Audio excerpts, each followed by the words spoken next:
이 아침 우리에게 주시는 하나님의 말씀 잠언 28장입니다.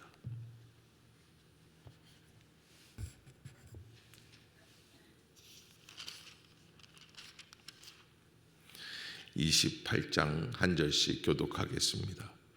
악인은 쫓아오는 자가 없어도 도망하나 의인은 사자같이 담대하니라.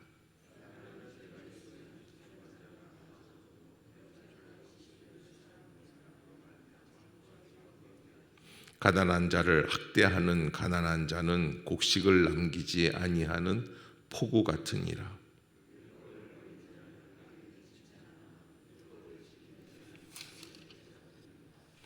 악인은 정의를 깨닫지 못하나 여호와를 찾는 자는 모든 것을 깨닫느니라.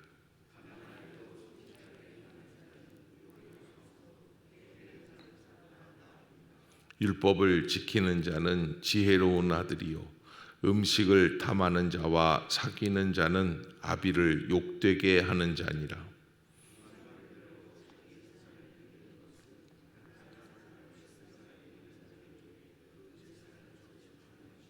사람이 귀를 돌려 율법을 듣지 아니하면 그의 기도도 가증하니라.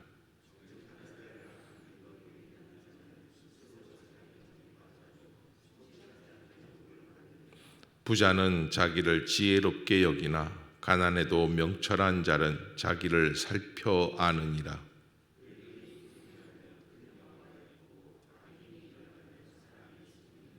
자기의 죄를 숨기는 자는 형통하지 못하나 죄를 자복하고 버리는 자는 불쌍히 여김을 받으리라.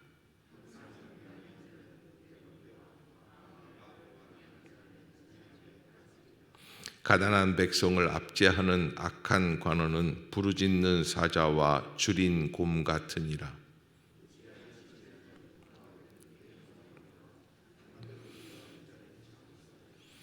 사람의 피를 흘린 자는 함정으로 달려갈 것이니 그를 막지 말지니라.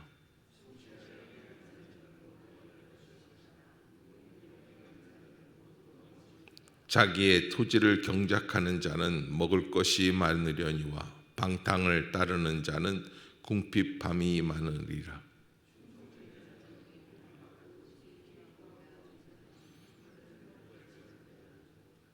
사람의 낯을 보아주는 것이 좋지 못하고 한 조각 떡으로 말미암아 사람이 범법하는 것도 그러하니라.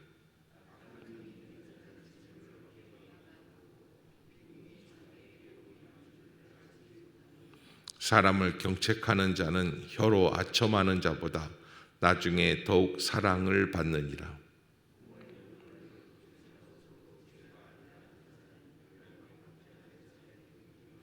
욕심이 많은 자는 다툼을 일으키나 여호와를 의지하는 자는 풍족하게 되느니라.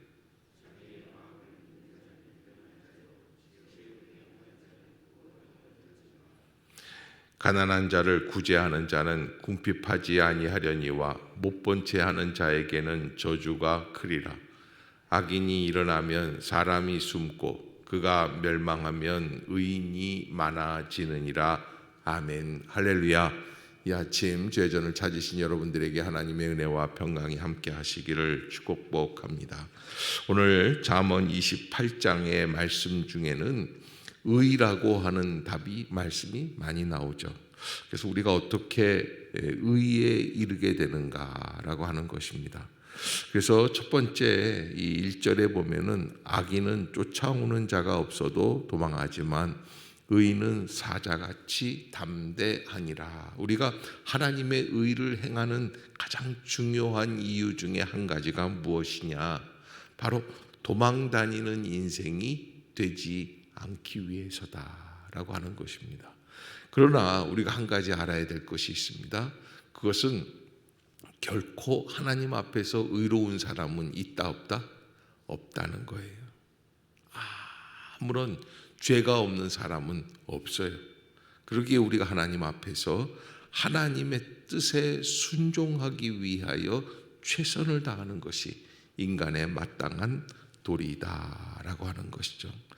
그래서 그 이어서 2절에 보면 나라는 죄가 있으면 주관자가 많아져도 명철과 지식 있는 사람으로 말미암아 장구하게 되느니라. 여러분, 이 25장, 26장서부터 시작해서 29장까지 이 잠언들은 무슨 잠언이라고 그랬습니까?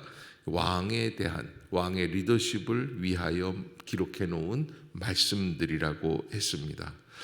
그러기에 우리가 분명히 공동체를 이끌어갈 수 있는 진정한 리더십은 무엇이냐? 바로 죄 가운데 있는 것보다는 하나님의 명철과 지식을 가지고 살아가는 사람들을 많이 이끌어내는, 배출해내는 심령들이 되어야 한다라고 하는 것이죠. 그래서 그런 의 가운데 어떤 것들이 있느냐? 3절에 보면 같이 읽어봅시다. 시작. 가난한 자를 학대하는 가난한 자는 곡식을 남기지 아니하는 포구 같으니라. 아멘. 그래서 우리가 한 가지 꼭 알아야 될 것은 가난한 사람을 학대하는 방식. 그런데 그 가난한 사람을 학대하는 사람이 누구예요? 또 가난한 사람이에요.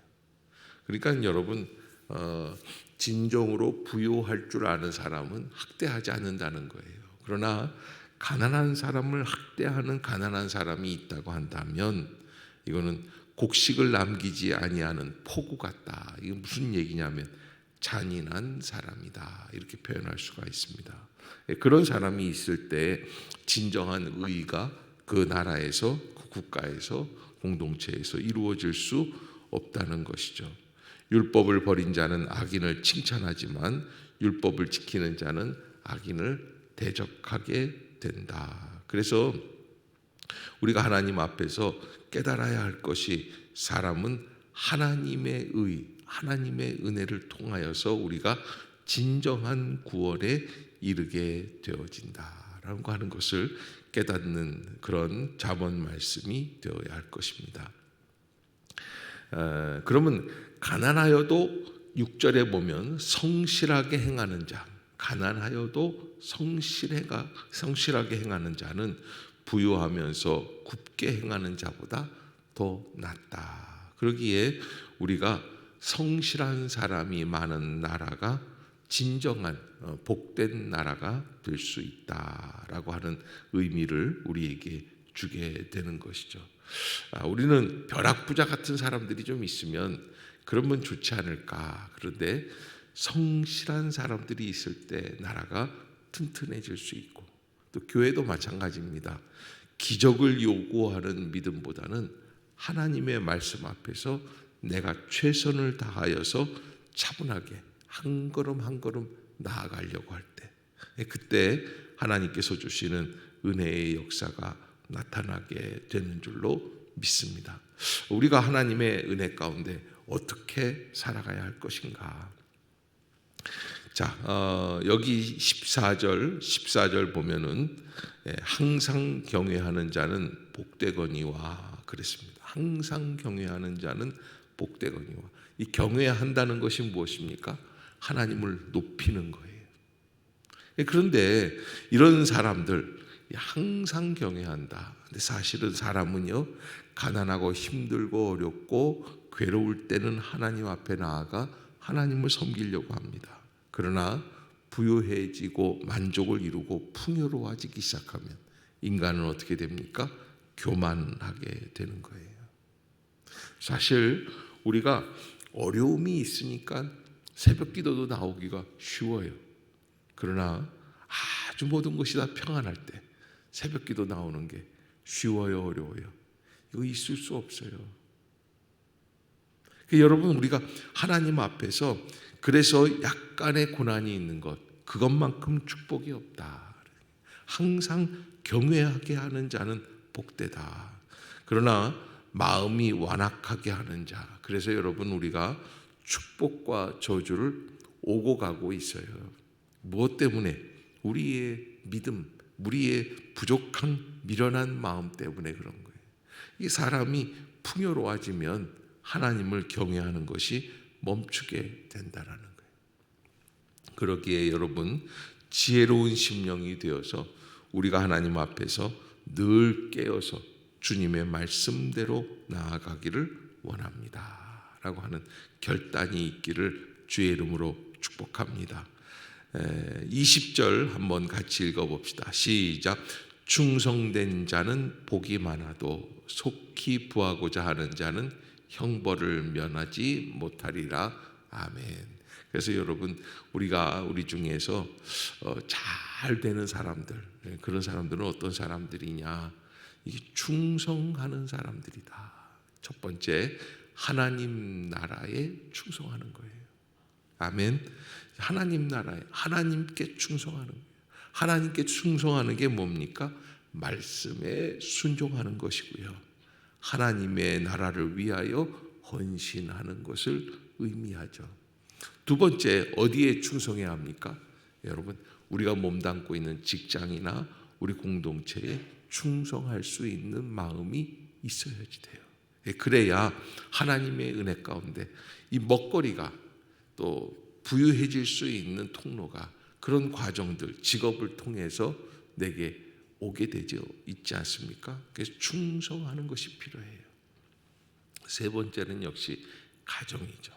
가정 안에서 모든 가족들과 함께 서로 축복하면서 가정을 위하여 충성되게 살아가는 거예요. 여러분, 가만히 복을 받는 사람들의 축복이 어떤 경로로 통해서 흘러들어오는가를 살펴볼 수 있어야 돼요.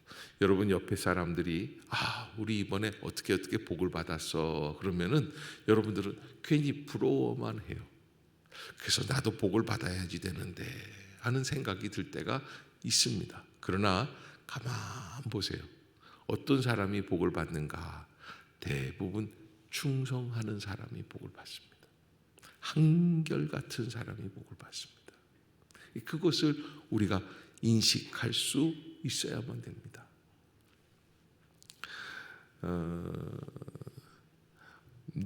워싱턴에서 어느 여인이 눈 오는 날입니다. 눈 오는 날인데 아이 둘을 데리고 무릎까지 차는 눈 속을 걸어가고 있다고 합니다. 주일날 아침이었어요. 그 폭설을 뚫고 이 여인은 어디를 가고 있을까요? 교회를 가고 있었어요. 이 백인 여인은 바로 다음에 대통령 부인이 돼요. 여러분, 대통령 부인쯤 되면 할 일도 많고 바쁘니까 교회도 안 나가도 되겠다 싶죠? 아니요, 그렇지 않습니다. 최선을 다해 나갑니다. 제가 제주도에 있을 때에 제주도 도지사가 신구범 집사님이라는 분이었어요. 그분이 예수를 믿고 살아가는 일에 최선을 다하는 모습을 보게 되었는데 새벽마다 저 뒤에 두 분이서 두 내외가 꼭 한결같은 마음으로 나와서 앉아 있어요. 이제 보통 일이 아니에요. 매일매일 하루에 5시간을 못 자는 그런 바쁜 스케줄인데도 불구하고 꼭 새벽마다 나와서 말씀을 듣고 기도를 하고 그 자리를 지키고 돌아가는 모습을 보게 됩니다. 그래야 주의 이름을 가지고 무슨 일을 하게 되는 거예요. 우리가 오늘 이 본문을 쭉 보면서 나는 어떤 인생을 살아가야 할까? 정말 진정한 축복은 무엇인가? 충성할 때 받을 수 있는 복이고요. 가장 미련한 것은 무엇이냐면 20절에 보면은 속히 부유해지려고 하는 거예요. 이게 뭐예요? 속칭 벼락부자죠. 이것만큼 미련한 게 없어요. 그래서 부유하기 위해서는 어떻게 합니까? 근면전략해야죠. 최선을 다하는 인생을 살아야 합니다. 그러나 가장 중요한 것, 하나님의 말씀 앞에 충성할 수 있는 복된 심령이 될 수 있기를 주의 이름으로 축복합니다. 우리가 하나님 앞에서 깨어 있어서 하나님의 능력을 바라볼 수 있는 복된 심령들, 그렇게 될 때 24절 같은 경우 우리에게 주고 있는 그런 의미가 있을 것입니다. 24절 시작. 부모의 물건을 도둑질하고서도 죄가 아니라 하는 자는 멸망받게 하는 자의 동륜이라. 이런 본문을 보면서 야, 이거 참 희한하다. 우리가 부모님의 물건을 갖고 올 수 있어요. 아니, 친정 가서 갖고 올 수 있죠. 그런데 이게 하나의 도둑이 될 수도 있어요. 그래서 남의 물건 가지고 오는데 우리 마음이 어떠해야 합니까? 깨어 있어야 합니다. 잘 조심해야지 돼요.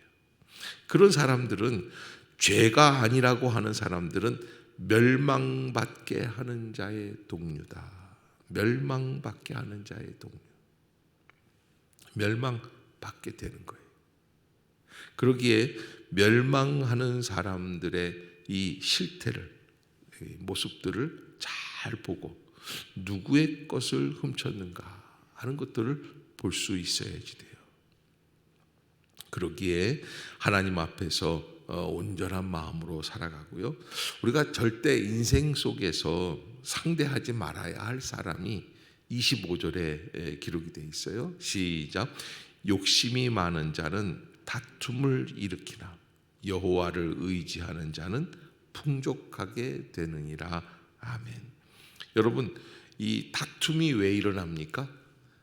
내 의로 판단하고 내 것을 가지려고 하고 내 것을 빼앗기지 않으려고 하는 욕심 때문에 일어나는 거예요.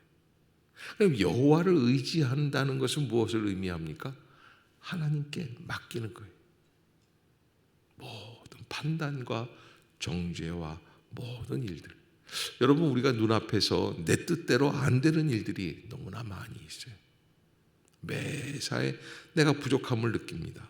그러나 하나님의 은혜 가운데 하나님께 맡기고 살아가는 거예요. 오늘 하루도 말이죠. 어제도 그랬을 거예요. 밤새 잠 못 자고 뒤치다거리던 분들도 계셨을 거예요. 그러나 하나님께 맡길 때 잠이 안 오는 날이 있습니까? 하나님께 맡겨. 풀리지 않는 수수께끼 같은 문제를 가지고 괴로워하지 말고 누구에게 맡기자? 하나님께 맡기자. 하나님의 은혜가 넘칠 수 있는 복된 성도들, 복된 가정 생활이 될 수 있기를 주의 이름으로 축복합니다. 기도하겠습니다.